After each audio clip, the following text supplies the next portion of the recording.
საღამომშვიდობისა პირდაპირ ეთერშია ქრონიკა 8 საათზე ხატია ხვათაძესთან და ლევან ჯავახიშვილთან ერთად. საღამომშვიდობისა. სახელმწიფო უსაფრთხოების სამსახურის ახალი ხელმძღვანელი ანდრიე ოხანაშვილს პარლამენტის ნდობა აქვს. ვინ დაიკავებს აჭარის ავტონომიური რესპუბლიკის მთავრობის თავმჯდომარის თანამდებობას თორნიკე რიჟვაძის გადაწყვეტილება და მმართველი გუნდის მადლობა. საქართველოს ამერიკის ურთიერთობების გადატვირთვის პერსპექტივა და Deep State-ის გავლენები თბილისი-ვაშინგტონის პასუხსელის. ცვლილებები საქართველოს პარლამენტის რეგლამენტში რას ითვალისწინებს სიახლე?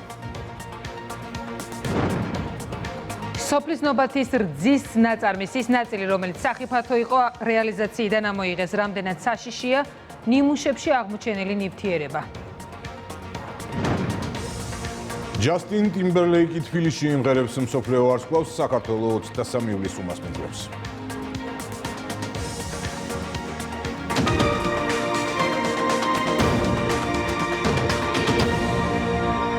პრეზიდენტი აჭარის ავტონომიური რესპუბლიკის მთავრობის თავმჯდომარეობის კანდიდატს წარადგენს. პირდაპირ ეთერში ვრთავთ პრეზიდენტის სასახლეს.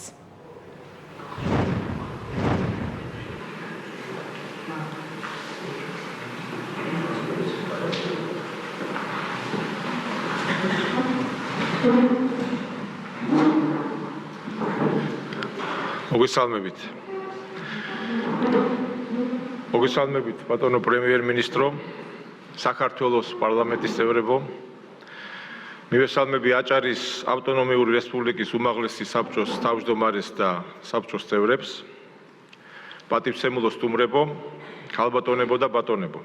დღეს აჭარის ავტონომიური რესპუბლიკის მთავრობის თავმჯდომარის თანამდებობაზე დასამტკიცებლად უმაღლეს საბჭოს ბატონი სულხან თამაზაშვილის კანდიდატურა წარუდგინე.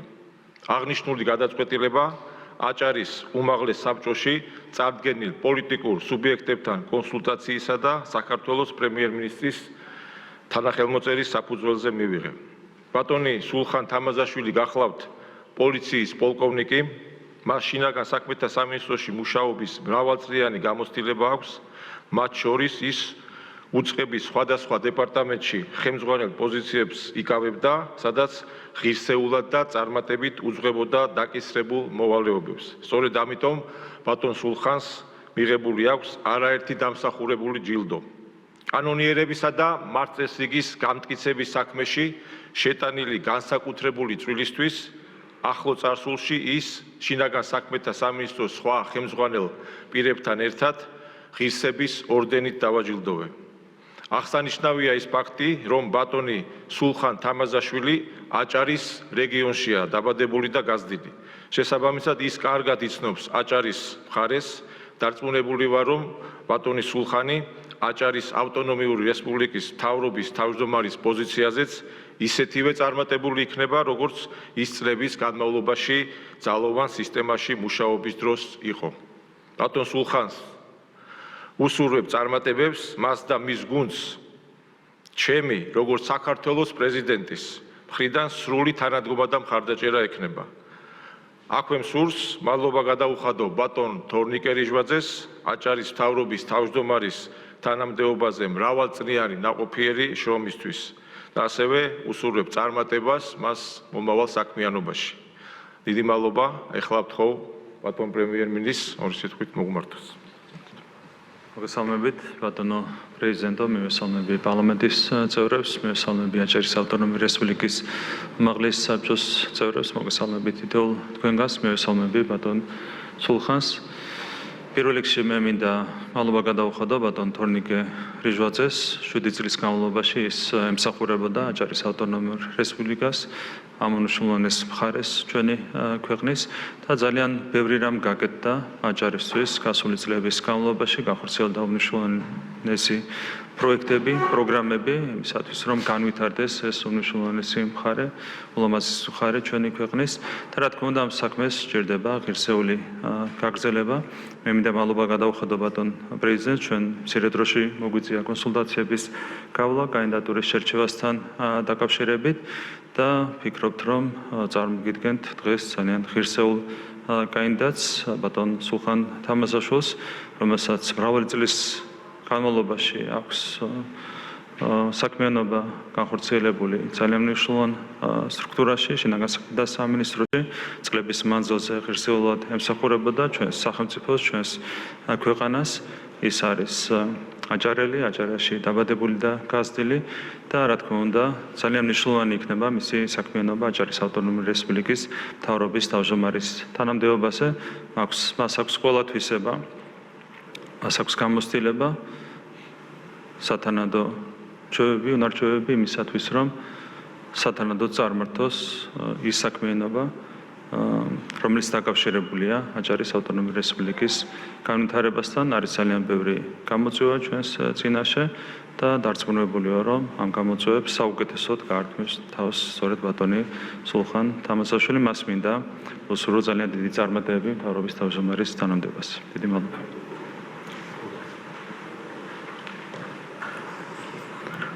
მოგესალმებით, მადლობას მოგახსენებთ ბატონო პრემიერო, ბატონო პრეზიდენტო, მადლობა ნდობისთვის. ეს არის პასუხისმგებლობა და ეს პასუხისმგებლობა ჩემთვის ამძაფრებს უფრო ის გარემოება, რომ მე ვარ სწორედ ამ კუთხის შვილი. მე დავიბადე, გავიზარდე აჭარაში. ჩემს მეხსიერებაში ყველაზე კარგი თუ რამე მახსენდება, ალბათ სწორედ ამ წლებს უკავშირდება. და მადლობა შესაძლებლობისთვის, რომ მე ჩემი ალბათ მრავალწლიანი გამოცდილება საჯარო სამსახურში მექნება შესაძლებლობა, რომ მოვახმარო ჩემ ხალხს და ჩემს რესპუბლიკას. დიდი მადლობა. მადლობთ.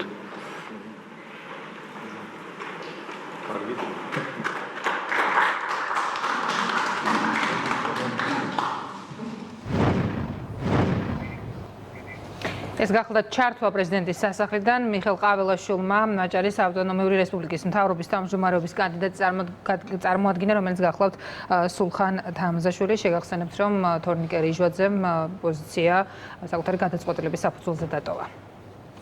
ანდრიო ხანაშვილმა სახელმწიფო უსაფრთხოების სამსახური ჩაიბარა, პარლამენტმა მის კანდიდატურას ნდობა გამოუცხადა. იუსტიციის ახლა უკვე ყოფილი მინისტრი ახალი პრიორიტეტებით და ამოცანებით ახალ პოზიციაზე მუშაობას იწყებს. პროფესიონალიზმი და კეთილსინდისიერება ამით გამოარჩევს ასევე ყოფილ კანონმდებელს პრემიერ-მინისტრი ანდრიო ხანაშვილი მმართველ გუნდზე იმედება. მარიამ ქართველიშვილია პირდაპირ ეთერში. დეპუტატი, მინისტრი და დღეიდან სახელმწიფოს უსაფრთხოების სამსახურის ხელმძღვანელი ანდრიო ხანაშვილს პარლამენტმა სრული ნდობა გამოუცხადა. სუსის ახალმა უფროსმა მთავარ გამოწვევად რუსული ოკუპაცია, ჰიბრიდული ომი და გარეჩ ჩარევები დაასახელა. ანდრიო ხანაშვილმა ნომერ პირველ პრიორიტეტად უკვე მონიშნა ქვეყნის მშვიდობიან განვითარებაზე ზრუნვა, ყველა საფრთხის გამოვლენა და მათი აღკვეთა. 79 მომხდენილი წინააღმდეგი დადგენილება მიღებულია. ბატონი ანდრიო ხანაშვილი არჩეულ იქნა უსაფრთხოების სამსახურის ხელმძღვანელად 6 სახელმწიფო უსაფრთხოების სამსახურს ახალი ხელმძღვანელი ჰყავს. პარლამენტმა ანდრიო ხანაშვილს სრული ნდობა გამოუცხადა და თანამდებობაზე 6 წლის ვადით დაამტკიცა. ანდრიო ხანაშვილს ახალი თანამდებობა პირველმა პარლამენტის თავმჯდომარემ მიულოცა და გამოწვევებთან გამკლავებაში წარმატება უსურვა. ბატონ ანდრის საქართველოს პარლამენტის გამორჩეულ წევრს, აქამდე კი იუსტიციის გამორჩეულ მინისტრს მინდა უსურვო წარმატება დღევანდელ გამოწვევებით სავსე ხანდახან კი შეშლილ სამყაროში. განსაკუთრებული პასუხისმგებლობა აკისრია თქვენს უწყებას, თქვენ პირადად და თქვენ თანამშრომლებს. მინდა კიდევ ერთხელ ვისარგებლო შემთხვევით და სახელმწიფო უსაფრთხოების სამსახურის თითოეულ თანამშრომელს მადლობა გადაუხადო მათ საქმიანობისთვის. იმისთვის, რომ ამ გამოწვევებით სავსე რეგიონში იმ კონფლიქტების შემხედვარე, რაც ჩვენს გარშემო ტრიალებს, სწორედ თქვენი სამსახურის თანამშრომლების დამსახურება არის, რომ არც ერთი უსაფრთხოების რისკი, რომელიც რეალური იყო, არ განხორციელდა, არც გარე ჩარევით და არც შიდა არეულობით. კენჭის ხრამდე დეპუტატებმა გრიგოლ ლილუაშვილისთვის უფლებამოსილების შეწყვეტას კენჭი უყარეს, რის შემდეგაც ანდრიო ხანაშვილს თავდაცვისა და უშიშროების კომიტეტის სხდომაზე მოусმინეს. მთავარ გამოწვევად ოკუპაცია და უკანონო ბორდერიზაცია დაასახელა. საფრთხეებს შორის ჰიბრიდული ომი გამოარჩია, ხოლო მთავარ პრიორიტეტად ქვეყნის მშვიდობიან განვითარებაზე ზრუნვა დაასახელა. საყურადღებოა საქართველოს წინააღმდეგ მიმართული ჰიბრიდული საფრთხეების საკითხი. ამის ერთ-ერთი მაგალითია სხვადასხვა უცხოური ძალისა და მათთან დაკავშირებული კერძო პირების მიერ საინფორმაციო ომის ფარგლებში წარმოებული კამპანიის შედეგად ევროკავშირში საქართველოს ინტეგრაციის პროცესის შეფერხებისა და ჩვენს პარტნიორებთან ურთიერთობების დაზიანების ცდილობები. საქართველოს სახელმწიფო უსაფრთხოების სამსახური უწყვეტად ახორციელებს საინფორმაციო ომის ფარგლებში მიმდინარე პროცესების მონიტორინგს, მათ შორის აღნიშნული კამპანიების დაფინანსების წყაროების გამოვლენას, განსაკუთრებული ყურადღება დაეთმობა საერთაშორისო პარტნიორებთან თანამშრომლობას, არ დავიშურებ ძალისხმევას იმისთვის, რომ ღირსეულად იყოს დაცული ჩვენი სამშობლოს ეროვნული ინტერესები. მართველი გუნდისთვის ანდრე ოხანაშვილის ხელმძღვანელობით სახელმწიფო უსაფრთხოების სამსახური ქვეყნის უსაფრთხოებას კიდევ უფრო გაამყარებს. პარლამენტის დეპუტატებისთვის ეფექტიანი მართვის გარანტიას ოხანაშვილის ბიოგრაფია და პროფესიული გამოცდილება იძლევა. ჩვენ ანდრე ოხანაშვილს ღირსეულ ადამიანს, სამშობლოს მოყვარე ადამიანს და პროფესიონალს თავისი საქმისა უსურვებს ძალიან ბევრ წარმატებას იმ უმნიშვნელოვანეს თანამდებობაზე, რომელსაც სახელმწიფო უსაფრთხოების სამსახურის უფროსი ჰქვია. წლების განმავლობაში სახელმწიფო უსაფრთხოების სამსახური ინარჩუნებდა ძალიან მაღალ თამასას და ეს ჩვენი საერთაშორისო პარტნიორების არაერთ ანგარიშებშიც იყო აღნიშნული. რა თქმა უნდა, ახალი ხელმძღვანელი ერთი მხრივ შეინარჩუნებს ამ მაღალ პოზიციებს, მეორე მხრივ კიდევ უფრო მეტად გააღრმავებს და მტკიცედ გახდის ჩვენი ქვეყნის უსაფრთხოებას. დარწმუნებული ვარ, რომ ამ უმნიშვნელოვანეს უწყებაში, რომლის მიზანი არის, რომ უსაფრთხოება იყოს ქვეყნის გარანტირებული როგორც გარემტრებისგან, ისე შიდა ქვეყნის მეხუთე კოლონისგან, რომელიც სამწუხაროდ მრავლად გყავს. დარწმუნებული ვარ, რომ ის იქნება ძალიან წარმატებული და ანრის უსურვოთ წარმატება. კეთილსინდისიერი და კვალიფიციური პრემიერ-მინისტრი მთავარ კრიტერიუმებს ასახელებს, რომელთა მიხედვითაც მთავრობის გუნდმა ანდრე ოხანაშვილი უსაფრთხოების სამსახურის ხელმძღვანელობისთვის შეარჩია. ეს არის უაღრესად კეთილსინდისიერი ადამიანი და ეს კრიტერიუმი განსაკუთრებით მნიშვნელოვანია, რა თქმა უნდა, სახელმწიფო უსაფრთხოების სამსახურში. არა მარტო კარგი კანდიდატია და ძალიან კარგი კანდიდატია ანდრე ოხანაშვილი ამ თანამდებობისთვის, უსის ხელმძღვანელობისთვის, უსაფრთხოების სამსახურის ხელმძღვანელობისთვის, არამედ ის არის ყველაზე მეტად შესატყვისი გამომდინარე მისი გამორჩეული კომპეტენციიდან და მისი გამორჩეული კეთილსინდისიერებიდან. მე მინდა მას წარმატებები უსურვო. ანდრე ოხანაშვილმა სახელმწიფო უსაფრთხოების სამსახურის ხელმძღვანელის თანამდებობაზე გრიგოლ ლილუაშვილი შეცვალა. ოხანაშვილი მანამდე იუსტიციის მინისტრის თანამდებობას იკავებდა. რეგიონული განვითარების სამინისტროს, რომელიც ინფრასტრუქტურას გამოეყო, გრიგოლ ლილუაშვილი აღარ უხელმძღვანელებს. პრემიერ-მინისტრის განმარტებით, სახელმწიფო უსაფრთხოების სამსახურის ყოფილ უფროსს სახელმწიფოში საკადრო ცვლილებებთან დაკავშირებით განსხვავებული მოსაზრება ჰქონდა. სამინისტროს ხელმძღვანელი კახაბერ გულედანი გახდა, მას როგორც რეგიონული განვითარების და ინფრასტრუქტურის სამინისტროში, ისე მერიასა და კერძო სექტორში მუშაობის გამოცდილება აქვს. გასული დღეების განმავლობაში ქონდა კონსულტაციები გრიგოლ ლილუაშვილთან და გაირკვა, რომ ქონდა განსხვავებული მიდგომები სამინისტროს საქმიანობის პრინციპებთან, მათ შორის სამინისტროში გასატარებელ საკადრო პოლიტიკასთან დაკავშირებით. აქედან გამომდინარე მივიღეთ გადაწყვეტილება, რომ ბატონი გრიგოლ ლილუაშვილი აღარ დაიკავებს რეგიონული განვითარების მინისტრის თანამდებობას. ყველაზე მნიშვნელოვანი ალბათ იყო მინისტრის მოადგილეების საკითხი. როგორც მოგეხსენებათ, კანონის თანახმად პრემიერ-მინისტრის მიერ ინიშნება მინისტრის სარგენებით მინისტრის მოადგილეები. აქ იყო განსხვავებული შეხედულებები, აქ საქმე არ ეხებოდა მხოლოდ პერსონებს, იყო განსხვავებული შეხედულებები, რომლებიც არსებითად დაკავშირებული იყო კონკრეტული კადრების მიერ სამინისტროს ფუნქციების ამა თუ იმ ფორმით შესრულებასთან. ეს ძალიან ზოგადად რომ გითხრათ. საქართველოს რეგიონული განვითარების მინისტრად დაინიშნება ბატონი კახაბერ გულედანი.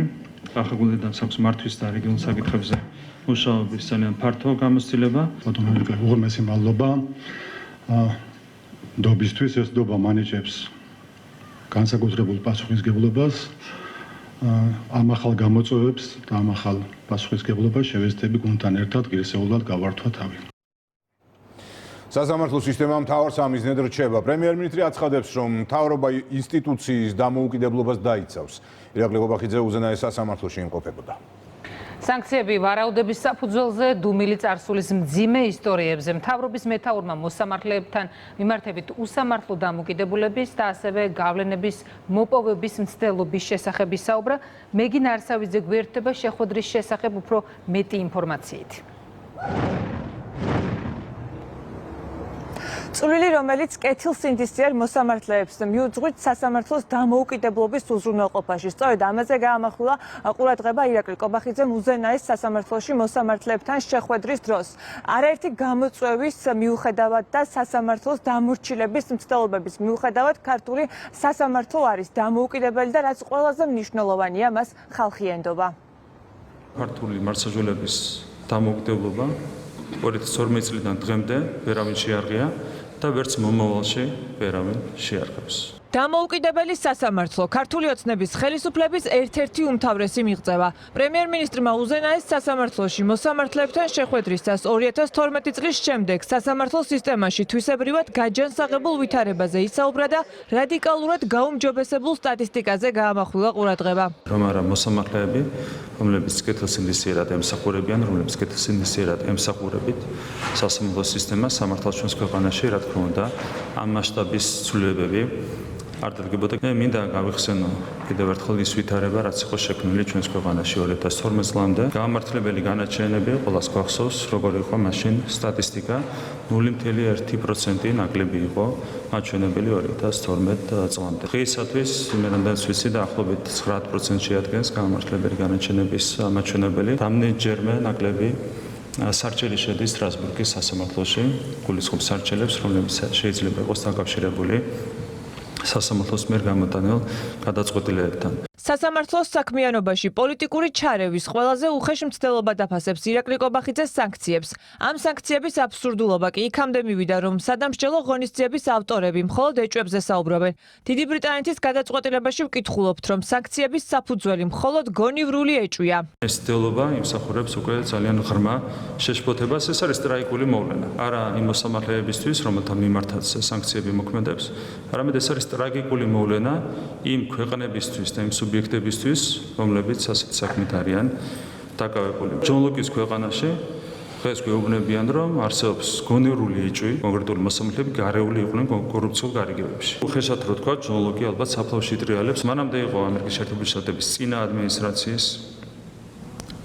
სანქციების ავიზო შეზღუდვები. ნამდვილად ტრაგიკულია, როდესაც თომას ჯეფერსონის ქვეყანაში გამოდიან ხელისუფლების წარმომადგენლები და ასანქცირებენ ქართულ მოსამართლეებს და მოგვიანებით გეუბნებიან, რომ არ აქვთ არავითარი მტკიცებულებები. იცით თქვენ, რომ ჩვენს კოლეგებს ბოლო პერიოდში უწევთ უკვე მუშაობა გამუდმებული ბულინგის შეურაცხყოფის პირობებში. ამ ყველაფერს დაემატა უკვე შანტაჟის სცენით საუბარი. სავარაუდოდ აქ გათვლა კეთდება იმაზე, რომ თვითგადარჩენის ინსტინქტი გაძლიერდეს ინდივიდუალურ მოსამართლეში და ამან უზრუნველყოს ხელისუფლების ერთ-ერთი შტოს შიგნიდან ჩამოშლა. ზოგიერთებს დაავიწყდათ, რომ ჩვენ ამ შემთხვევაში საქმე გვაქვს ქართველ მოსამართლეებთან. გააჩნიათ პროფესიული თავმოყარეობა და მაღალი საზოგადოებრივი პასუხისმგებლობა. სასამართლოს დამოუკიდებლობას კი დღეს ისინი იწუნებენ, ვინც თავის დროზე მართლმსაჯულებაში არსებულ მძიმე ვითარებაზე არაფერს ამბობდნენ და პირიქით. ესენი არიან ის ძალები, იგივე ძალა, რომელიც თავის დროზე იწონებდა იმ ანგარებას, რომელიც პოლიტიკური კონტროლის სახით მოქმედებდა 2012 წლამდე ჩვენს ქვეყანაში. მუდმივი და სტაბილური წინსვლის პროგრესის და ფუნდამენტური გაჯანსაღების მიუხედავად, მათ შორის ჩვენ ხედავდით საბჭოური მეთოდების გამოყენებით სასამართლო სისტემის ბრენდირების მცდელობას. გახსოვთ, რომ იყო კონკრეტული ტერმინები შერჩეული. ქართული სასამართლოს ხელში ჩაგდების მცდელობებზე საუბრისას პრემიერ-მინისტრმა დღეს ამერიკის საელჩოს წარმომადგენლის დამოკიდებულება გაიხსენა მოსამართლე ლაშა ჩხიკვაძის მიმართ. კონკრეტულ მოსამართლეს მოსთხოვეს ანგარიში კონკრეტულ საქმეს. ეს არის ქმედება, რომელსაც პირდაპირ გრძელავს საქართველოს კონსტიტუცია. საელჩოს წარმომადგენელი მივიდა მოსამართლესთან და მას მოსთხოვა საქმე კონკრეტულ საქმესთან დაკავშირებით ანგარიშს. დღეს ადვილია უფრო ამ თემაზე საუბარი, გამომდინარე იქიდან, რომ ჩვენ საუბრობთ ყოფილ ადმინისტრაციაზე, რომელსაც დღეს უკვე ამერიკის შეერთებული შტატების ხელისუფლება, მოქმედი ხელისუფლება აკრიტიკებს. ამ საქმის გამო მოსამართლეს ერთგვარი სანქცია დააკისრეს, მას ვიზიტი გაუქმეს. ერთგვარი აღიარება იყო ეს ყველაფერის ვიზიტები, განიხილება როგორც ზემოქმედების ინსტრუმენტი მოსამართლეების მიმართ. ეს საქმე წავიდა მოგვიანებით ისევ და ისევ სტრასბურგის სასამართლოში და სტრასბურგის სასამართლომ დაადასტურა, რომ მოსამართლე ჩხიკვაძის მიერ მიღებული გადაწყვეტილება, რასთან დაკავშირებითაც მას მოსთხოვეს ანგარიში, იყო აბსოლუტურად სამართლიანი. სელექციური პრივილეგიები 20-25 მოსამართლე, ერთი და იგივე მოსამართლეები სარგებლობდნენ კონკრეტული პრივილეგიებით, რატომღაც მაინც და მაინც ამ მოსამართლეებს ან ყოველ შემთხვევაში მათ ნაწილს გამოქონდა უცნაური გადაწყვეტილებები. სასამართლოს დამორჩილების ყოველი წარუმატებელი მცდელობის შემდეგ ქართველი რადიკალები და მათი უცხოელი პატრონები მიზნის მისაღწევად ახალ გზებს ეძებდნენ. ერთ-ერთი ასეთი იყო ვეთინგის ინიციატივა. იყო შეფუთული ლამაზი სახელით კეთილსინდისიერების შემოწმება სამ უცხოელს უნდა გადაეწყვიტა უადოდ განწესებული მოსამართლის ბედი და უფრო მეტიც უნდა დაენიშნა ახალი მოსამართლეები. ბუნებრივია, არც გვიფიქრია ასეთ ნაბიჯზე წასვლა. სასამართლოს დამოუკიდებლობა ქვეყნის დამოუკიდებლობის და სახელმწიფოს სუვერენიტეტის ერთ-ერთი მთავარი ელემენტია. როდესაც საუბარი იყო ხოლმე სასამართლოსთან დაკავშირებით, კრიტიკული განცხადებები, ჩვენ ყოველთვის თხოვდით ხოლმე ყველა შესაბამის სუბიექტს წარმოედგინათ კონკრეტული საქმეები. ვერ წარმოგვიდგენეს ვერც ერთი ასეთი საქმე. დაახლოებით 10 გახმაურებული საქმე. ყველა ეს საქმე წავიდა სტრასბურგის სასამართლოში. ყველა ამ საქმესთან დაკავშირებით სტრასბურგის სასამართლომ დაადგინა, რომ ქართული მართლმსაჯულების გადაწყვეტილებები იყო სამართლიანი. დღევანდელ შეხვედრაზე ითქვა, რომ სასამართლოს სისტემის დამოუკიდებლობა ხელისუფლების ყველა შტოს პასუხისმგებლობაა. პრემიერმა კეთილსინდისიერი საქმიანობისთვის მოსამართლეებს მადლობა გადაუხადა. ტრამპის მიერ წამოწყებული ეკონომიკური ომი და დიპსტეიტის ჯერაც მძლავრი გავლენები საქართველოს ამერიკის შეერთებული შტატებთან ურთიერთობის გადასატვირთად მზად არის, თუმცა ჯერი ახლა ვაშინგტონზეა. მთავრობა კონკრეტულ სიგნალს ელის. გიორგი აბაზაძე გიამბობთ. თავი შედეგი არის ის, რომ საზოგადოებამ ძალიან ბევრი რამ სხვანაირად გაიგო. უკვე ხედავთ, რომ ახალი ხელისუფლება ამერიკის შეერთებულ შტატებში საუბრობს იგივეს წინა ხელისუფლებაზე, რასაც ჩვენ საუბრობდით. ამერიკა საქართველოს ურთიერთობების გადატვირთვისკენ ნაბიჯი ქართულმა ოცნებამ დიდი ხანია გადადგა, ახლა კი ვაშინგტონიდან საპასუხო ქმედებებს ელოდება. იმის მიუხედავად, რომ ჯერჯერობით დიპსტეიტის მძლავრი აგენტურის პირობებში ამის პერსპექტივა არ ჩანს და მხოლოდ დუმილია პრემიერი იმედს იტოვებს, რომ ორი ქვეყნის ურთიერთობა გადაიტვირთება, მაგრამ ამას თავისი წინაპირობა აქვს. ტრამპი ამარცხებს დიპსტეიტს, ამ შემთხვევაში ეს არის ჩვენთვის, რა თქმა უნდა, კარგი სცენარი. რაც ხელში უწყობს ურთიერთობების გაჯანსაღებას საქართველოს და ამერიკის შეერთებულ შტატებს შორის, მაგრამ თუ ტრამპი ვერ დაამარცხებს დიპსტეიტს, ამ შემთხვევაში არის რისკი იმისა, რომ ისევე გაგრძელდეს მოვლენების განვითარება, როგორც ეს გრძელდებოდა გასული 4 წლის განმავლობაში. ჩვენ ორივე სცენარისთვის ვართ მზად, ვერც ერთი სცენარის პირობებში ვერავინ ვერ შეარყევს ქართული სახელმწიფოს სუვერენიტეტს და დამოუკიდებლობას. ფაქტია, რომ ტრამპიც ისეთივე იარაღია ომის პარტიის ხელში, როგორც ბაიდენი იყო ოღონდ სახეშეცვლილი. აგენტურის მიზნები კი უკვე ყველასთვის ცნობილია. მართული დასავლური სტრუქტურები არა საქართველოს დახმარებას, არამედ ქვეყნის არევასა და რევოლუციის მოწყობას ცდილობენ. ურთიერთობა ამერიკის შეერთებულ შტატებსა და საქართველოს შორის გაუარესდა ზუსტად იმის გამო, რომ ორგანიზაციები, როგორც არის USAID, NED, სხვადასხვა პროპაგანდისტული თუ ფულის ხარჯველი ორგანიზაციები დაკავებული იყვნენ საქართველოში დემოკრატიის ძირის გამოთხრით, საქართველოს საზოგადოებაში ჯგუფების ერთმანეთზე წაკიდებით და შუღლის ჩამოგდებით, ეკლესიაზე თავდასხმით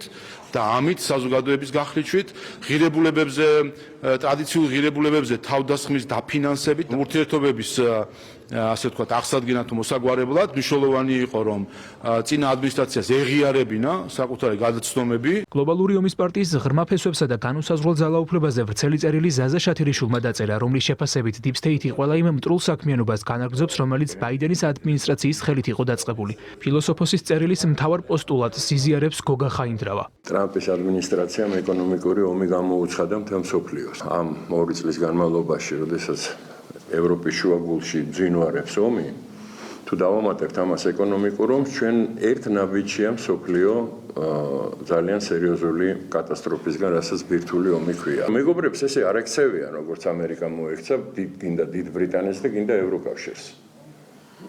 არანაირი მეგობრობა ქვეყნებს შორის არ არსებობს. ეს არის დიდი ტყვილი, ეს არის იმისი მაკეინის და აკერმანის ეს საწამლავი. ვინ არის ჩვენი მეგობარი? ხაცკა არის ჩვენი მეგობარი ესტონეთის საგარეო საქმეთა მინისტრი, რომელმაც გუშინ წინ განაცხადა, რომ უნდა მოვითხოვოთ, რომ ვიზა ლიბერალიზაცია შეუჩერონ საქართველოს და ვითომ ბიძინა ივანიშვილს სჯიან ამით. შემსრულებლები დავალების აი ამ დიპსტეიტს რო ეძახიან, ხო, ვითომ ჩვენ გვაბრალებდნენ რა რაღაცა მოვიგონეთ ჩვენ ომის პარტია. აგერ თუ მოვიგონეთ ომი, თელ ომს სოფლიოს გამოუცხადეს ეკონომიკური ომი. საქართველოს წინააღმდეგ მთავარი არაღად გლობალური ომის პარტია ევროპას იყენებს, რომელიც ამავდროულად გაკეთებული შეფასებით მისი მსხვერპლიცაა. ახლა ტრამპის ადმინისტრაციის ხელით ევროპას აბრალებენ ყველა იმ დანაშაულს, რომელიც Deep State-მა ჩაიდინა.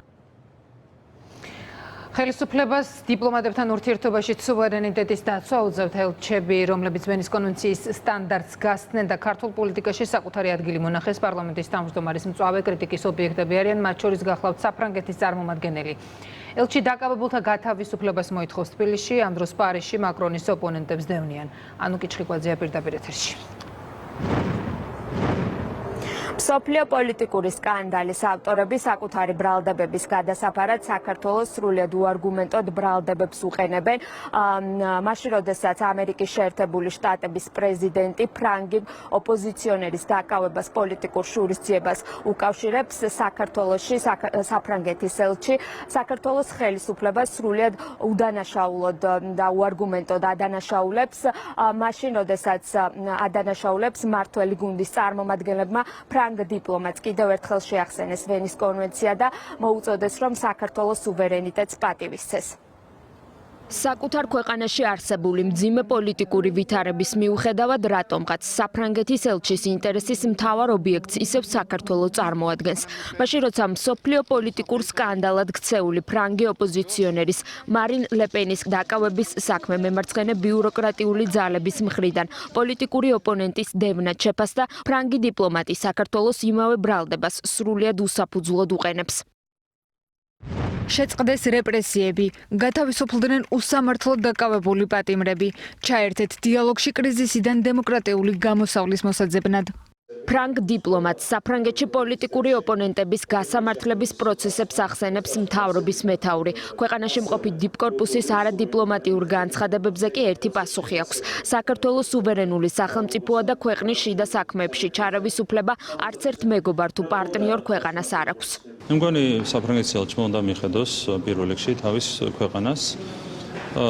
თქვენ ხედავთ რა ხდება საფრანგეთში, ხო? არის ერთ-ერთი საპრეზიდენტო კანდიდატი, რომელსაც აქვს გამარჯვების სერიოზული შანსები და მას აღუკვეთეს არჩევნებში მონაწილეობა და ამ დროს ჩვენთან მიმართებით აქვთ შენიშვნები ისეთ საკითხებზე, რაც საერთოდ არავითარ შენიშვნას არ ემსახურებს. ჩვენ არ ვაკეთებთ ხოლმე განცხადებებს იმის შესახებ თუ რა ხდება საფრანგეთში, ყველამ უნდა პატივისცეს სხვა ქვეყნის სუვერენიტეტს და დამოუკიდებლობას, არავინ არ უნდა ჩაერიოს სხვა ქვეყნის საქმეებში. მით უმეტეს, როდესაც ამას აკეთებს დიპლომატი ელჩი, ეს არის ვენის კონვენციის პირდაპირი დარღვევა. რატომ ცდილობს ფრანგი დიპლომატი საქართველოს დააბრალოს ის, რაც მისივე ქვეყანაში ხდება? პირველი კანონმდებელი საფრანგეთის ელჩი დიპლომატიური ურთიერთობების შესახებ ვენის კონვენციას ახსენებს და მოუწოდებს მასპინძელი ქვეყნის საქმეებში არ ჩაერიოს. საფრანგეთში 4 თვის წინ გაასამართლეს საფრანგეთის ყოფილი პრეზიდენტი სარკოზი, უზენაებს სასამართლოს 3 წელი მიუსაჯეს.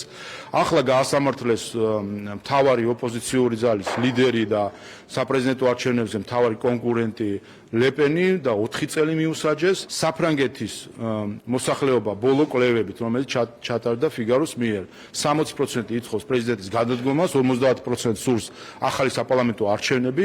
ამის ფონდ საფრანგეთის ელჩის მხრიდან საუბარი თავდასხმა ქართულ მართლმსაჯულებაზე და საუბარი თითქოს რაღაც კრიზისი იყოს პოლიტიკური, უბრალოდ არასერიოზული არის. ესეთი პოლიტიკური განცხადება და კიდევ ერთხელ ღიად თავხედურად ნათლად ჩარევა ქვეყნის შიდა საქმეებში თან როგორ საკითხზე, იმ საკითხზე, სადაც პირდაპირ ესე ვთქვათ, იკითხება ის ორმაგი სტანდარტი და ისევ ის უსამართლო მიდგომა, რასაც საქართველოს შეეჩვია განსაკუთრებით 2022 წლის შემდეგ, უბრალოდ მინიმუმ რო ვთქვათ, არადიპლომატიურია, დესტრუქციულია და კიდევ ერთხელ პირდაპირ ჩარევა არის შიდა საქმეებში. საფრანგეთში ბოლო პერიოდში მოხდარ მოვლენებს შეერთებული შტატების პრეზიდენტმა დახასიათებით უწოდა სიტყვის თავისუფლების წინააღმდეგ მიმართული ნაბიჯები ჯობია ფრანგებმა მიხედონ ამ კუთხით არსებულ საკითხებს თვითონ საფრანგეთში და შეწყვიტონ საქართველოს შიდა საქმეებში უხეში ჩარევა. პოლიტიკურ სკანდალში გახვეული საფრანგეთი ახლა საკუთარი შეცდომების დაფარვას საქართველოსთვის უსაფუძვლო ბრალდებების წამოყენებით ცდილობს. მაშინ როცა ამერიკის შეერთებული შტატების პრეზიდენტს ფრანგი ოპოზიციონერის მარინ ლეპენის გარშემო განვითარებული მოვლენები ამერიკული Deep State-ის ხელწერას აგონებს, საფრანგეთის ელჩი საქართველოს ხელისუფლებას ცილს წამებს. ვიზა ლიბერალიზაციის კუთხით ცვლილებები მოსალოდნელი არ არის, ესტონეთის საგარეო საქმეთა მინისტრი Deep State-ის დავალებების შემსრულებელია. ასე ეხმიანება მთავრობის მეთაური მარკუს ცახკნას განცხადებას, სადაც ის ევროკავშირს მიმართავს და საქართველოსთან ვიზა ლიბერალიზაციის გაუქმების პროცესის დაწყებას ითხოვს. ირაკლი ყობახიძე ესტონეთის საგარეო უწყების ხელმძღვანელს მოუწოდებს საკუთარ ქვეყანას მიხედოს. პარლამენტის თავმჯდომარის განცხადებით კი საქართველოს სუვერენიტეტისა და დამოუკიდებლობისთვის იმიტომ არ უბრძოლია, რომ შემდეგ მითითებები ტალინიდან და ვილნიუსიდან მიეღო. ეს კონკრეტული გაცილდენად არასერიოზულია, რომ ასე ვერ გავაკეთებ სერიოზულ კომენტარს. რაც შეეხება ვიზა ლიბერალიზაციას, მე ვფიქრობ, რომ აქ რაიმე ცვლილებებს არ უნდა ველოდოთ. ეს არის ერთ-ერთი Deep State-ის დავალების შემსრულებელი, რომელიც ახმოვანებს ხოლმე რაღაც თავისი აზრით დამაშინებელ გზავნილებს, თუმცა ამით საზოგადოება არც ერთი გასული წლის განმავლობაში არ შეშინებულა და არც მოგვიანებით შეშინდება, საკრამაც თავის საკუთარ ქვეყანას უნდა მიხედოს. მე მგონია, რომ აბსოლუტურად არ რელევანტურია დღეს ეს საკითხი, არის უბრალოდ რაღაცა კონკრეტული დავალება, რომელიც საგარეო საქმეთა მინისტრმა შეასრულა ესტონეთში. ჩვენ იმისთვის არ ვებრძოდით, რომ შემდეგ მითითებები მიგვეღო ტალინიდან და ვილნიუსიდან. და სამწუხაროა, რომ ყოფილი საბჭოთა რესპუბლიკები, რომლებსაც წესით ყველაზე კარგად უნდა ესმოდეს, რას ნიშნავს ქედმაღლობა, ასე ვთქვათ, ცენტრის ქედმაღლობა მისი წარმოდგენით პერიფერიის მიმართ, აი ხა თავად რო იქცევიან ისე იმ სტილში, როგორც იქცეოდა საბჭოთა მოსკოვი, თბილისის, ტალინის და ვილნიუსის მიმართებაში, აი თავად რომ ემსგავსებიან საბჭოთა მოსკოვს, მე მგონი ის მომენტია, როდესაც ცოტა თვითრეფლექსია უნდა გქონდეთ და კიდევ ერთხელ ჩვენ სუვერენიტეტისთვის იმის არ გვიბრძოლია, რომ ეხლა ტალინიდან კანნახობდნენ ქართველ ხალხს ვინ აერჩიოს და როგორ განვითარდეს. სუვერენიტეტს პატივისცემს უნდა ყველამ, ეს არის საერთაშორისო სამართლის პრინციპი და თუ კი მათ რაიმე არ მოსწონთ, როგორც თვითონ ამბობენ რუსეთის საქციელში, არ მოსწონთ საერთაშორისო სამართლის დარღვევა და თვითონაც ნუ დაარღვევენ საერთაშორისო სამართალს და ნუ შელახავენ ქართველი ხალხის სუვერენიტეტს. ცვლილებები საქართველოს პარლამენტის რეგლამენტში პროექტის ინიცირება ორშაბათს იგეგმება, მიღება მაისის ბოლოსთვის არის დაგეგმილი და ზალაში სიახლეები 1 ივლისიდან უნდა შევიდეს. ცვლილებების თანახმად ორმაგდება ინტერპელაციების რაოდენობა, ცვლილება შეეხება დროებით კომისიებსაც, უქმდება ბავშვთა უფლებების და მმართველობის საპარლამენტო საბჭო. ახალი რეგლამენტით იცვლება საკანონმდებლო ინიციატივის წარდგენის წესი, თავდაცვის და უშიშროების კომიტეტი კი თავდაცვის და უსაფრთხოების კომიტეტი გახდება. თამარ ჭიკვადია სიუჟეტი. პარლამენტის მუშაობის ეფექტიანობა იზრდება, ორმაგდება ინტერპელაციების რაოდენობა. მინისტრები და პარლამენტის წინაშე ანგარიშვალდებულები დეპუტატების კითხვებს ყოველ სასესიო კვირას უპასუხებენ. შეიცვლება დებატების ფორმატიც და უფრო დინამიკური გახდება. უქმდება მინისტრის საათი. ამუშავდება დროებითი კომისიების კონსტიტუციური ინსტრუმენტი. სხვა დროებით კომისიებს ეთმობა ფაქტობრივად 2 მუხლი, 2 თუ 3 მუხლი და არის ძირითადად მითითებები საგამოძიებო კომისიის რეგულაციებზე, რაც ართულებდა ამ კომისიის შექმნას, ფუნქციონირებას, შინაარსს და ასე შემდეგ. ამიტომ ჩვენ ვქნით მას უფრო მარტივს, გასაგებს და მოქნილს. უპირატესობა დროებით კომისიის არის ის, რომ როგორც საგამოძიებო კომისია, ის იქნება პარიტეტის პრინციპით, ანუ ნახევარ-ნახევრადაზე არის უმრავლესობა და ოპოზიცია. შესაბამისად, ეს იძლევა საშუალებას, რომ იყოს უფრო პლურალისტური მუშაობა ასეთ სახის კომისიაში, კონსენსუსზე ორიენტირებული მუშაობა. ახალი რეგლამენტით საკანონმდებლო წინადადებების ადრესატი კომიტეტების ნაცვლად პარლამენტის თითოეული წევრი გახდება, რაც ნიშნავს იმას, რომ მოქალაქის ან ორგანიზაციის მიერ მოწოდებული საკანონმდებლო წინადადების კანონად ქცევა უფრო გამარტივდება. ცვლილებები ასევე მოიცავს პარლამენტის საქმიანობის წლიური ანგარიშის დამკვიდრებას, რომელზეც პარლამენტის თავმჯდომარე და კომიტეტები ერთობლივად იმუშავებენ. მნიშვნელოვანი ცვლილებები შედის სამუშაო ჯგუფების საქმიანობაში, რაც პროცესს უფრო ეფექტიანს გახდის. საჭიროება არის იმისთვის, რომ არსებობდეს ფორმატი, სადაც არა ფორმალურ, ოფიციალურ, არამედ სამუშაო რეჟიმში ხდება საკითხების განხილვა, როგორც იტყვიან ხოლმე, ხმამაღლა ფიქრის უფლება, როდესაც არის საშუალება, რომ სამუშაო ჯგუფმა სამუშაო გარემოში უფრო ხმამაღლად ამამად ისაუბროს და იმუშაოს. ცვლილებების საპარლამენტო საქმიანობაში რომ დროული საჭირო და მნიშვნელოვანია საპარლამენტო ოპოზიციაში ამბობენ, თუმცა მათივე თქმით არის ცვლილებების ნაწილი, რომელსაც არ ეთანხმებიან და ალტერნატიულ წინადადებებზე მუშაობენ. მიზანი თქიანობაში ეს არის, რომ ბევრი რამე გამარტივდეს და მართლა არ იყოს ამთხოვები სხვადასხვა ფუნქციებს შორის. მაგალითად, როდესაც არსებობს დროებითი კომისია და არსებობს ამ დროს დროებითი საბჭოები, აი ფუნქციები სრულიად გაუგებარია და რაღაცების გამარტივება არის საჭირო და მნიშვნელოვანი. ხალხის ძალა მუშაობთ სწორედ იმ ცვლილებებზე, რომლებსაც არ ვეთანხმებით, რომ იქ ჩვენი ალტერნატივები წარმოადგენთ. პრაქტიკული რეგლამენტი უფრო ეფექტიანი პარლამენტისთვის. საპარლამენტო უმრავლესობაში ამბობენ, რომ ცვლილებები ყველა იმ ხარვეს აღმოფხრის, რომლებიც წლების განმავლობაში გამოიკვეთა. რეგლამენტში ცვლილებები გულისხმობს რეგლამენტის უფრო მეტად პრაქტიკულ ნაწილს, იმას, რამაც შესაძლოა უკეთ იმუშაოს, როგორც საპარლამენტო ზედახედულობის კუთხით, ასევე თავად პარლამენტში სტრუქტურების გამართულად მუშაობისთვის. პარლამენტის ახალი რეგლამენტის მიღება მაისის ბოლოს, მისი ამოქმედება კი 1 ივლისიდან იგეგმება. პარლამენტის დროებითი საგამოძიებო კომისიის კანონიერი მოთხოვნის შეუსრულებლობა ბადრი ჯაფარიძეს პროკურატურამ ბრალდება ოფიციალურად წაუყენა. ისევე როგორც ხაზარაძე კომისიის მხრიდან დაბარების მიუხედავად ჯაფარიძეს ხტომაზე არ მივიდა. ეს ქმედება კანონმდებლობით სისხლის სამართლის დანაშაულია. ოგომეზე მეზურნიშვილის სიუჟეტი. ნავთობ კომპანია მაგნატის საქმეზე საგამოძიებო კომისიისგან კითხვებს გაქცეულ ბადრი ჯაფარიძეს პროკურატურაში ბრალის წარდგენის მოსასმენად მისვლა მაინც მოუწია. ამტკიცებენ, რომ ბრალდება აბსურდულია და დასამალიც არაფერი აქვთ, თუმცა რატომღაც საჯარო პასუხებს მაინც კანონის განზრახ დარღვევა ამჯობინეს. ბრალი წამიყენეს ხება კომისიაზე, ეგრეთ წოდებულ საგამოძიებო კომისიაზე ჩემს არ მისვლას, ამასთან დაკავშირებით არ ბრალი წაყენებული. კონკრეტულად შემდგომი ნაბიჯები რა იქნება პროკურატურის მე არ ვიცი დაველოდოთ. პარლამენტის დროებითი საგამოძიებო კომისიის მდივნის შეფასებით ხაზარაძე ჯაფარიძეს წლების წინ მათ მიერ ჩადენილი საქმის საჯარო აღიარება არ სურთ და კითხვებზე პასუხის გაცემის ეშინიათ. უამრავი საგაზეთო სტატია, სატელევიზიო სიუჟეტი არსებობდა, სადაც ადამიანები ყვებიან, რომ მათი ქონების წართმევაში, ყაჩაღური, რეიდერული გზით წართმევაში მონაწილეობდნენ ხაზარაძე და ჯაფარიძე. როდესაც საჯაროდ მოუხდათ მათ ამ კითხვებზე პასუხის გაცემა, მათ შეეშინდათ. მიხვდნენ, რომ აი ეს პოლიტიკისთვის თავშეფარება მათთვის კიდევ უარესი გამოვიდა, იმიტომ რომ საჯაროდ პასუხების გაცემა მათ არ შეუძლიათ კიდევ უფრო გამტყუნდებიან საზოგადოების თვალში. მმართველ გუნდში მიიჩნევენ, რომ ლელოს ლიდერები ყველაფერზე წამსვლელები არიან, ოღონდ წარსულ საქმიანობასთან დაკავშირებულ კითხვებს თავი აარიდონ. ეს ადამიანები ცდილობენ რომ გაიგზեն კითხვებს, იმ კითხვებს, რომელიც საზოგადოებაში არსებობს.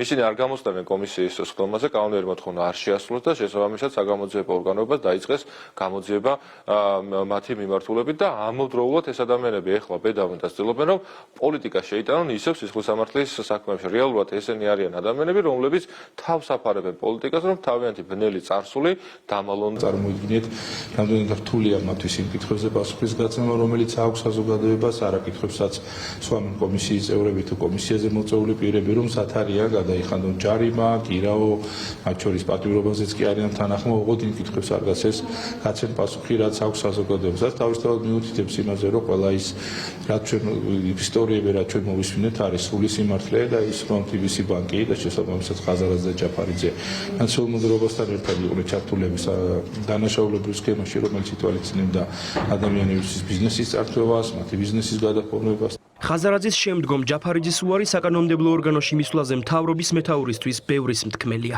სინამდვილეში ამ ადამიანებს არაფერი აქვს სათქმელი, თქვენ იცით რომ ისინი საკმაოდ ძიმე ქმედებებში არიან ეჭვმიტანილი, განსაკუთრებით წინა ხელისუფლების პირობებში, თუმცა არა მარტო მაშინ, დღესაც ხედავთ რომ ისინი არიან მთლიანად ანტისახელმწიფოებრივი საქმიანობით დაკავებული. თავი მიზეზი, რადგანაც არ მიდიან ისინი პარლამენტში, საკონსტიტუციო კომისიაში, არის ის რომ მათ არ აქვთ პასუხები იმ კითხვებზე, რომლებიც აუცილებლად დაისვენება საკონსტიტუციო კომისიაში. პროკურატურამ ჯაფარიძეს ისევე როგორც ხაზარაძეს ბრალის სისხლის სამართლის კოდექსის 359 მუხლით წარუდგინა, რაც საგამოძიებო კომისიის კანონიერი მოთხოვნის შეუსრულებლობას გულისხმობს.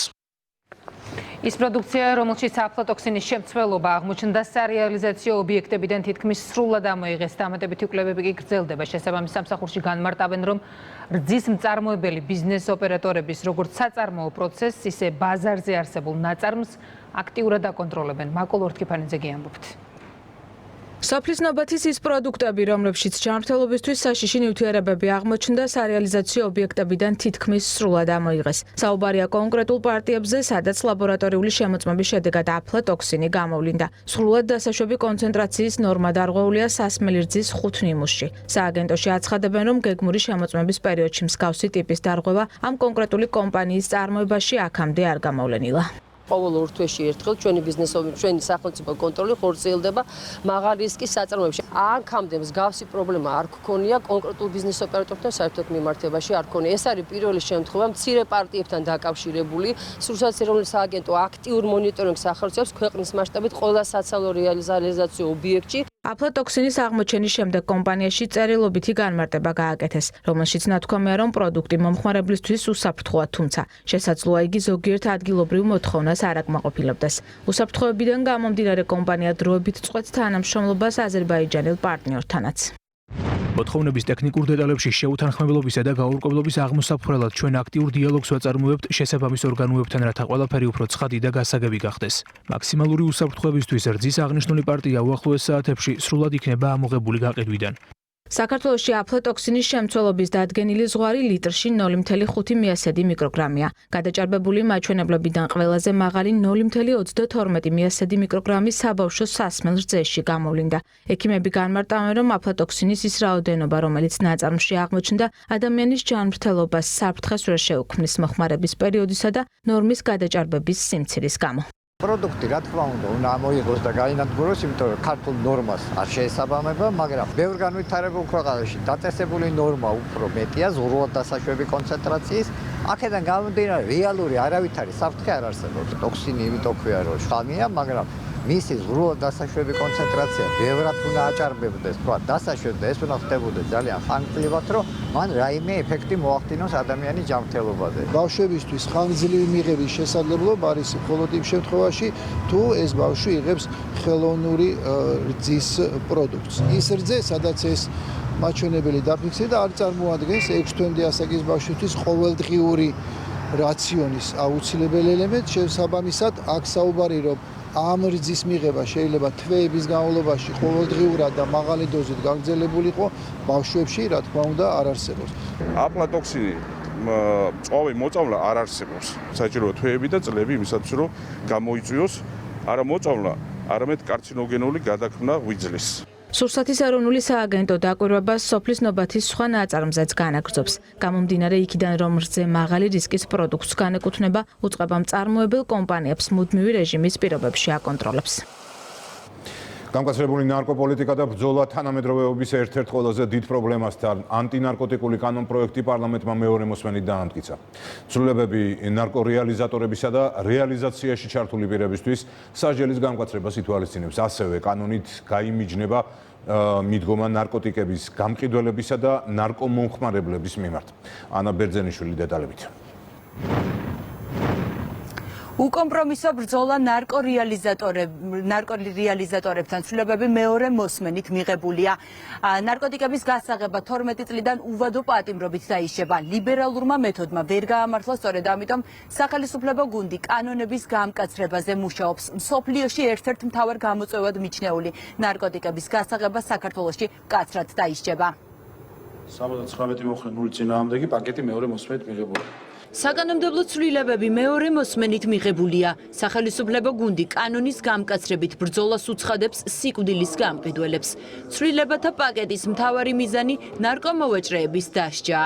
პროკურორის მოთხოვნის საფუძველზე შესაბამისი კომისია განიხილავს საკითხს ადამიანის ნარკოდამოკიდებულების შესახებ, მიზანშეწონილი არის თუ არა მას დაინიშნოს სავალდებულო მკურნალობა და ეს დასკვნაც იქნება გათვალისწინებული ერთ-ერთი საკითხი, რომელსაც აობაზეს იმჟელებს შემდეგ მოსამართლე და საბოლოო გადაწყვეტილებას მიიღებს მოსამართლე. დაავადებულ პირს ექნება შესაძლებლობა, რომ სასამართლოს მიერ მიღებული გადაწყვეტილება გაასაჩივროს, ისარგებლებს სამართლიანი სასამართლოს პრინციპით. ანტინარკოტიკული რეფორმა დროული და მნიშვნელოვანია. საპარლამენტო ოპოზიციას რამდენიმე შენიშვნა აქვს. ოპოზიციის განცხადებით ნარკოსაშუალებების დიფერენციაცია არ უნდა მოხდეს. ჩვენ ნარკოტიკების სარგებლზე კი არა, უსარგებლობაზე უნდა ვისაუბროთ და ასევე ტერმინებიდან უნდა ამოვიღოთ მსუბუქი და ძლიერი ნარკოტიკი. მედიცინაში ასეთი არ არსებობს. აი ექიმები დარბაზში არიან, საკმაოდ გამოცდილები. არ არსებობს და ვფიქრობ, ესაც მსუბუქი ნარკოტიკის ტერმინის შემოტანა, რაც კიდევ ერთხელ არ არსებობს. ეს არის პროპაგანდის ნაწილი. სახელმწიფო გუნდისთვის ნარკოტიკების წინააღმდეგ ბრძოლა ეროვნული მნიშვნელობის საქმეა.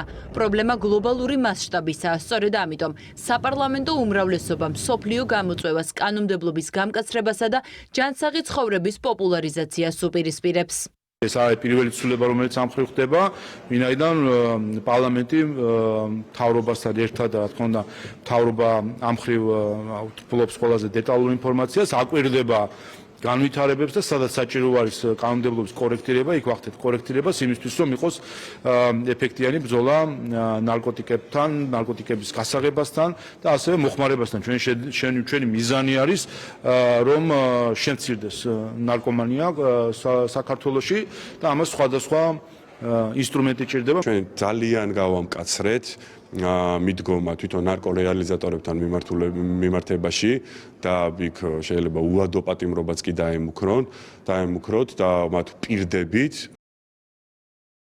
რომ დაუნდობლები ვიქნებით რეალიზატორებს გულისხმობ კონკრეტულად. ხოლო რაც შეეხება თვითონ ნარკომომხმარებლებს, რა თქმა უნდა, მათ ჭირდება გვერდში დგომა, მათ ჭირდება თანადგომა, მათ ჭირდება ძალიან ბევრი ტიპის პროგრამის შეთავაზება, რაც დააძლევინებს მათ იმას, რომ თავი დააღწიონ ამ ყველაფერს, ჩვენ მაქსიმალურად ხელს შევუწყობთ. საკანონმდებლო ცვლილებათა პაკეტის საბოლოო ვერსიას პარლამენტი ორ კვირაში მომავალ პლენარულ სხდომაზე დაამტკიცებს. კახეთში პოლიციამ ნარკოტიკული საშუალების შეძენა, შენახვის და გასაღების ბრალდებით ერთი ადამიანი დააკავა. საქმეში ფარული აუდიო-ვიდეო ჩანაწერი დევს. ბრალის დამტკიცების შემთხვევაში ბრალდებულს 17 წლამდე თავისუფლების აღკვეთა ემუქრება.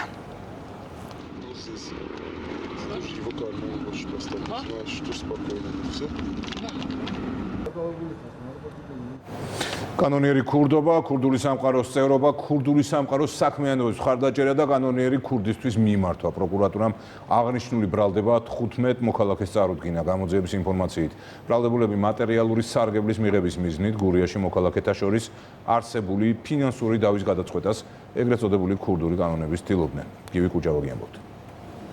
გამოძიების მიერ მოპოვებულ ამ კადრებში ჩანს თუ როგორ მიმდინარეობს ეგრეთ წოდებული კრიმინალური გარჩევა. გამოძიებით დადგინდა, რომ ეგრეთ წოდებული ქურდული სამყაროს წევრებმა ურთიერთდაპირისპირების მოსაგვარებლად ეგრეთ წოდებულ კანონიერ ქურდებს მიმართეს. გაიმართა შეკრება, მძიმედ დაჭრეს ერთი ადამიანი. ინციდენტი მომივიდა მაგარი ბიჭი, ამაზე აღარაფერი და ხუთლები და ეგენი არ შეიძლება მაგრატელი მაქვს თავში ჩატყნილი. რომ ვიდა ვოდრა ცხევი და მაბრალა მე მაგრატელი მხია თავში კრისანა დაკავებულები გურიის რეგიონში ეგრეთ წოდებული ქურდული სამყაროსთვის დამახასიათებელ საქმიანობას ეწეოდნენ. აუდიო ჩანაწერებით ირკვევა თუ როგორ ცდილობენ დანაშაულებრივი სამყაროს წევრების სარგებლის მიღების მიზნით დაპირისპირებულ მხარეებს შორის ფინანსური დავის მოგვარებას. Короче, 30000 ხო. ფენგუა ძმაო მათ ყველაფრის საქმის ხუში. მაგით ემო გადაწყვეტილია და მეო მისმენდი. რომ მეო თქვა მოსატანი მაქვს. შინაგან საქმეთა სამინისტრომ ეგრეთ წოდებულ ქურდულ სამყაროსთან კავშირისთვის 13 ადამიანი დააკავა. გამოძიებით დგინდება, რომ ბრალდებულები ეგრეთ წოდებული კანონიერი ქურდების დავალებებს ასრულებდნენ. დაშინებითა და მუქარით კრიმინალური გავლენის მოპოვებას ცდილობდნენ. ბრალდებულებს აღკვეთის ღონისძიების სახით პატიმრობა უკვე შეეფარდათ. ბრალი დაუსწრებლად წარედგინა ეგრეთ წოდებულ კანონიერ ქურდს. ქურდული სამყაროს წევრები და მხარდამჭერები ახორციელებდნენ მოქალაქეთა შორის არსებული დავების და კონფლიქტების გადაწყვეტას ქურდული გარჩევის გზით, მათ შორის თავიანთი გავლენის გამოყენებით. ბრალდებულების ჩხრეკის შედეგად ამოღებულია სხვადასხვა ცეცხლსასროლი იარაღი, ასაფეთქებელი მოწყობილობები და ტექნიკა, რომლითაც საზღვარგარეთ მყოფ ეგრეთ წოდებულ კანონიერ ქურდებს უკავშირდებოდნენ. დაკავებულები დუმილის უფლებას იყენებენ და ბრალს არ აღიარებენ. წარმოდგენილი მტკიცებულებები არ ესაკმარისია არსებით განხილვაში დაცვის მხარე უფრო მყარი პოზიციით, უფრო მყარი მტკიცებულებებით წარსვლები. ამგვარი ღონისძიება შეუფარდეს პატიმრობა. ყველამ გამოიყენა დუმილის უფლება. ბრალის დამტკიცების შემთხვევაში დაკავებულებს 15 წლამდე ვადით თავისუფლების აღკვეთა ემუქრებათ. ის ყველა სიახლეს გაეცნობით ვებგვერდზე იმედი ნიუს სერტილიჯი, გემშვიდობებით. ნახვამდის.